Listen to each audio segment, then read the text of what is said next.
জীবন কাটার মতো, ব্যথাও দেয় আবার পথও দেখায়। যে জীবন অন্যের ইচ্ছায় চলে সে জীবন নয়, বন্দিত্ব। জীবন মানে অপেক্ষা নয়, জীবন মানে চলতে থাকা, কিছু শিখা, জানা, বোঝাপড়া। জীবনের সবচেয়ে বড় শিক্ষা হলো ব্যর্থতা। যার জীবনে ব্যর্থতা সে জীবনে কিছুই করতে পারে না। সফলতার জন্য কঠোর পরিশ্রম করতে হয়। জীবন একটি, তাই হাসো, ভালোবাসো ও ক্ষমা করে দাও।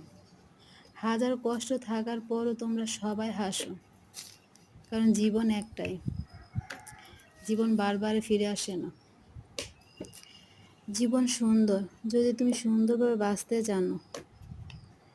যে জীবন কাঁদতে শেখায় সে জীবনই হাসতে শেখায়। জীবনে বড় পাওয়া হলো ভালোবাসা। সেই ভালোবাসাটাই থাকুক সবার জীবনে।